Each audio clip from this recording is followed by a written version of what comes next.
In the heart of ancient India lies a timeless treasure of wisdom, the Bhagavad Gita.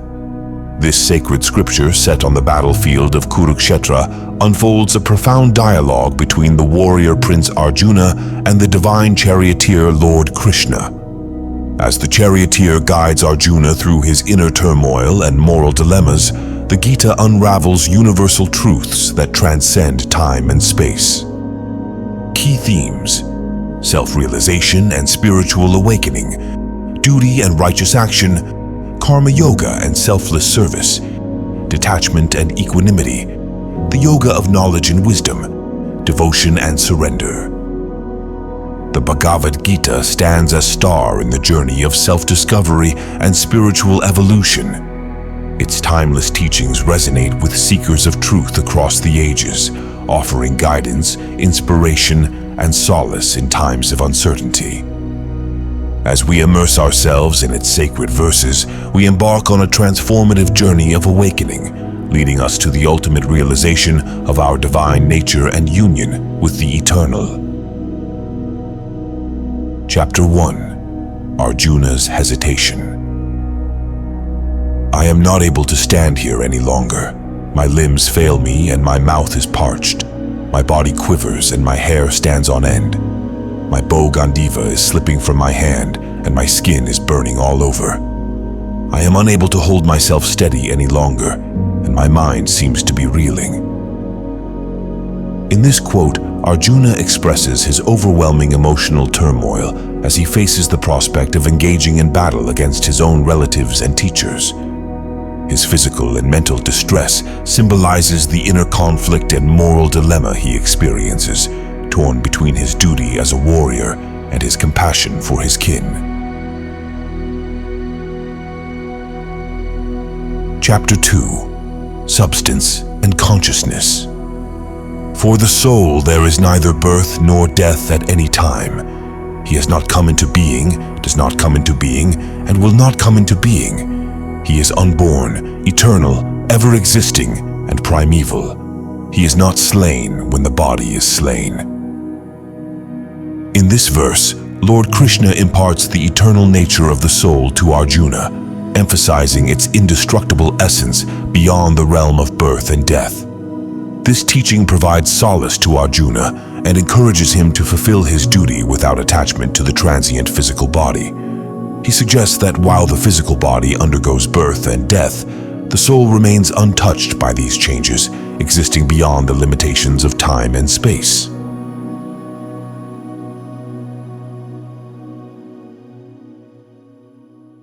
Yoga is the journey of the self, through the self to the self.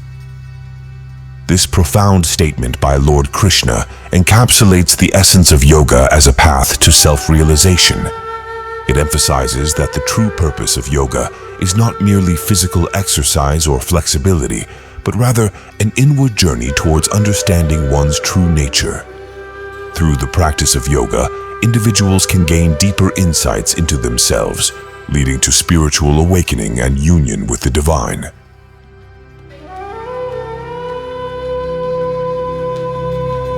Change is the law of the universe. You can be a millionaire or a pauper in an instant. Lord Krishna reminds individuals of the impermanent and ever-changing nature of the material world. He underscores the universal law of impermanence, suggesting that nothing in the external world remains fixed or permanent.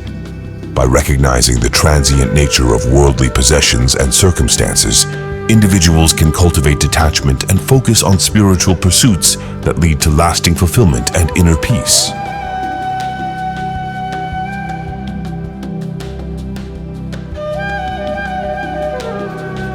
Chapter 3. The Path of Action. You have the right to perform your actions, but you are not entitled to the fruits of the actions. This teaching underscores the principle of karma yoga, emphasizing the importance of selfless action and detachment from the outcomes of one's efforts. Lord Krishna reminds individuals that while they have the freedom to act according to their duties and responsibilities, they should not be attached to the results or seek personal gain. By relinquishing attachment to the fruits of actions, individuals can attain inner peace and spiritual liberation.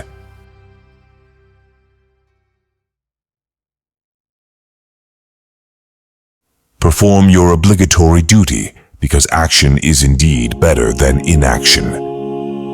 Lord Krishna reminds Arjuna, the protagonist of the Bhagavad Gita, of the importance of fulfilling one's duties and responsibilities in life. He emphasizes the value of action over inaction, suggesting that remaining passive or avoiding responsibility is not conducive to spiritual growth. By performing one's duties with sincerity and dedication, individuals can contribute positively to the world and progress on the path of self-realization.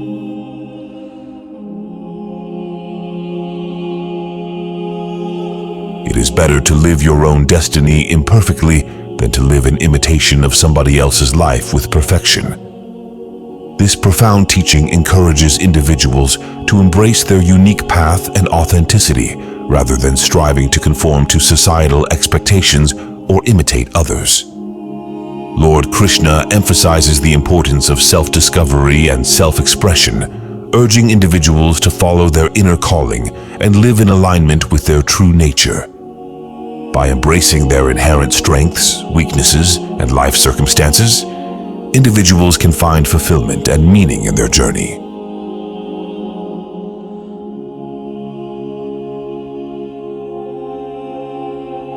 Chapter 4. The Path of Knowledge. Whenever there is a decline in righteousness and an increase in unrighteousness, O Arjuna, at that time I manifest myself on earth. In this verse, Lord Krishna explains the concept of divine intervention and the cyclic nature of cosmic order. He assures Arjuna that whenever moral values decline and evil proliferates, he will manifest in various forms to restore righteousness and uphold Dharma.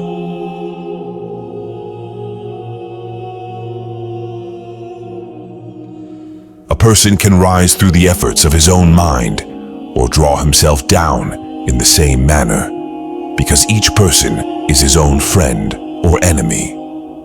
Lord Krishna emphasizes the power of the mind in shaping one's destiny and spiritual evolution. He suggests that individuals have the ability to elevate themselves through positive thoughts, intentions, and actions, or to degrade themselves through negativity and self-destructive tendencies. By cultivating a disciplined and virtuous mind, individuals can uplift themselves and progress on the path of self-realization.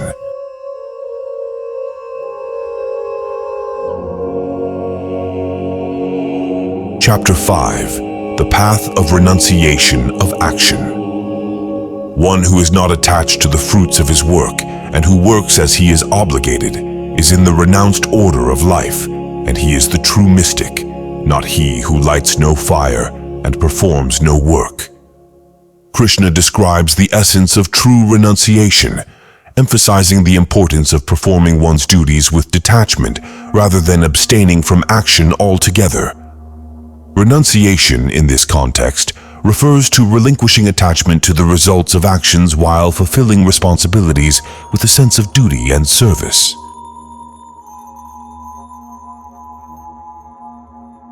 Chapter 6. The Path of Observation. When meditation is mastered, the mind is unwavering like the flame of a lamp in a windless place. Krishna extols the benefits of meditation and the state of mental equipoise attained through disciplined practice. Just as a flame remains steady in a windless environment, the focused mind in meditation becomes tranquil, undisturbed by external influences, and fully absorbed in the object of meditation.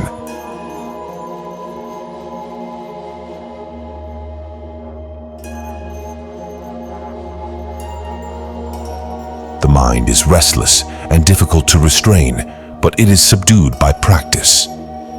Lord Krishna acknowledges the challenges of disciplining the mind and overcoming its restless nature. He suggests that through consistent practice and self-discipline, individuals can gradually quiet the fluctuations of the mind and attain inner tranquility. By engaging in practices such as meditation, mindfulness, and self-reflection, individuals can cultivate mental clarity and emotional balance, leading to greater spiritual growth.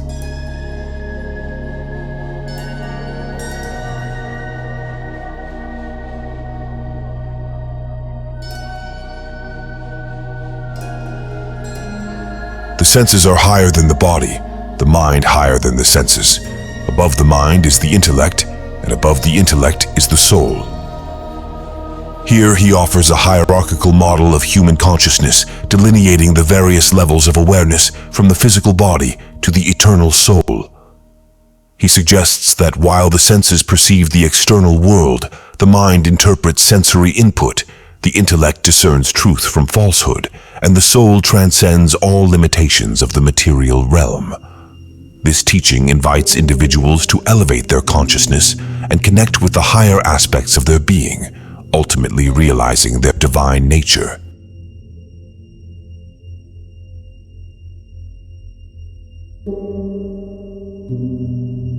Chapter 7. Relative and Absolute Meaning of the Supreme. Out of compassion for them, I, dwelling in their hearts, destroy with the shining lamp of knowledge the darkness born of ignorance. Krishna reveals his divine presence within the hearts of all beings, guiding them towards enlightenment and dispelling the ignorance that veils their true nature. Through the light of spiritual wisdom, he illuminates the path of self-realization, leading souls from darkness to the light of higher knowledge.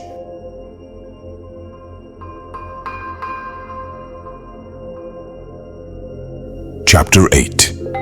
The Path to a Perfect Freedom. He who departs from the body, thinking of me even at the time of death, attains my state. There is no doubt about this. He emphasizes the significance of one's final thoughts at the moment of death, highlighting the transformative power of devotion and remembrance of the divine. By meditating on the Supreme Being in their last moments, individuals can attain liberation and merge with the transcendental realm.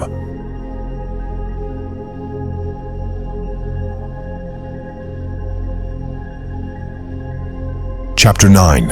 The Royal Secret. I envy no one, nor am I partial to anyone. I am equal to all. But whoever renders service unto me in devotion is a friend, is in me, and I am also a friend to him. Krishna declares his impartiality and boundless compassion towards all beings, irrespective of their background or status.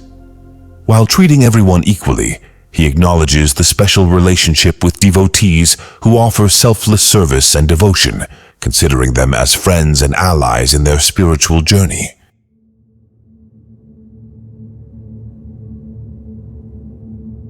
Chapter 10. The Great Treasure. Among purifiers I am the wind, among the wielders of weapons I am Rama, among fishes I am the shark, and among rivers I am the Ganges. Krishna reveals his divine manifestations in various aspects of creation, symbolizing his omnipresence and omnipotence. By identifying himself with the wind, the warrior Rama, the formidable shark, and the sacred river Ganges, he illustrates his immanence in the natural world and his role as the source of all power and auspiciousness.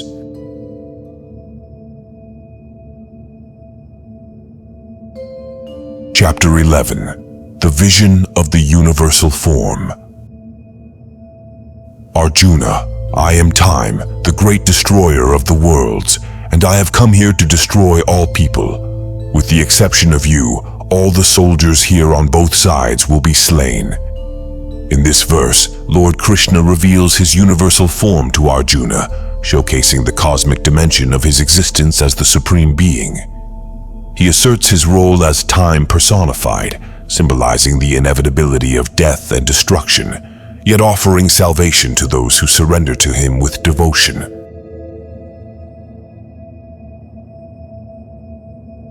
Chapter 12. The Yoga of Devotion.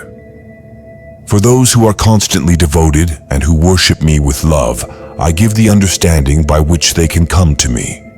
Lord Krishna emphasizes the path of loving devotion as a means to attain spiritual enlightenment and union with the divine. Through sincere and unwavering devotion, individuals receive divine grace and the inner wisdom that leads them closer to the Supreme Being. Chapter 13. The Yoga of the Field and the Knower of the Field. Humility, unpretentiousness, non-injury, forgiveness, simplicity, service of the teacher, cleanliness, steadfastness, self-control, dispassion toward the objects of the senses, absence of egotism, seeing the evil of birth, death, old age, and disease, detachment, freedom from entanglement with children, spouse, home, and the rest, even-mindedness amid desired and undesired events, constant and exclusive devotion to me, aspiring to live in a solitary place, detachment from the general mass of people, accepting the importance of philosophical search for the absolute truth. All these I declare to be knowledge, and what is contrary to these is ignorance. Lord Krishna delineates the qualities of knowledge and ignorance, highlighting the attributes that lead to spiritual wisdom and liberation. He enumerates virtues such as humility, forgiveness, self-control, and devotion, contrasting them with worldly attachments and ego-driven pursuits. By cultivating these virtues and aspiring for transcendental knowledge, one can attain self-realization and liberation from the cycle of birth and death.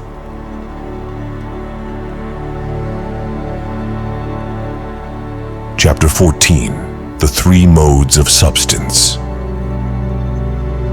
When one properly sees that in all activities no other performer is at work than these modes of nature, and he knows the Supreme Lord, who is transcendental to all these modes, he attains my spiritual nature. Krishna elucidates the influence of the three modes of material nature, goodness, passion, and ignorance, on human behavior and consciousness. He reveals that those who discern the transcendental nature of the Supreme Lord and recognize His presence in all actions attain spiritual liberation and union with His divine essence.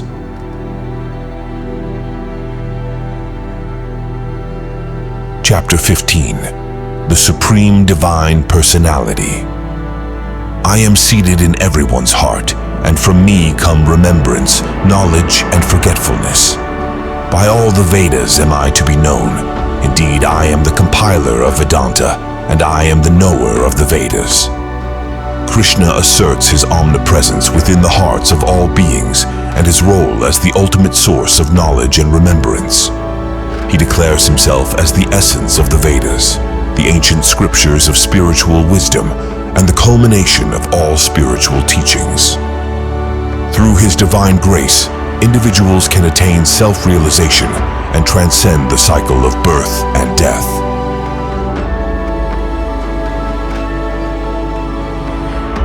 Chapter 16. The Division between the Divine and the Demonic.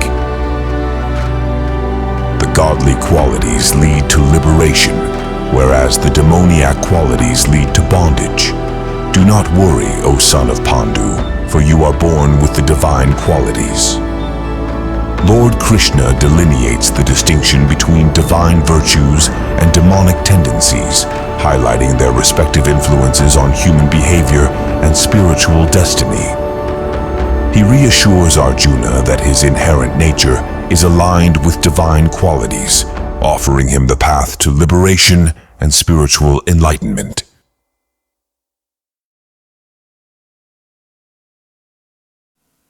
Chapter 17. Three Divisions of Faith.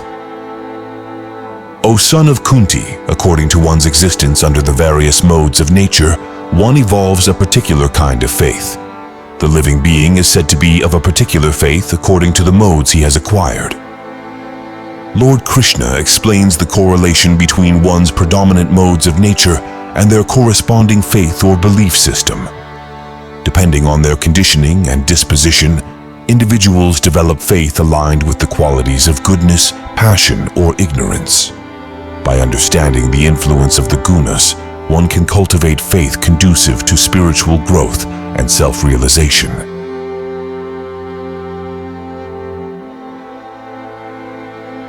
Chapter 18.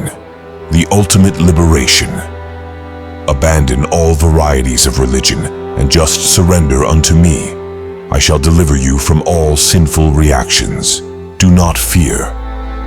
Krishna concludes his teachings by urging Arjuna to transcend all religious dogmas and surrender wholeheartedly to him. He assures Arjuna that by surrendering to the divine will and taking refuge in his grace, one can attain liberation from the cycle of birth and death, free from all karmic reactions and fears. These quotes and explanations capture the essence of each chapter of the Bhagavad Gita, providing insights into its profound teachings on duty, righteousness, devotion, and spiritual realization.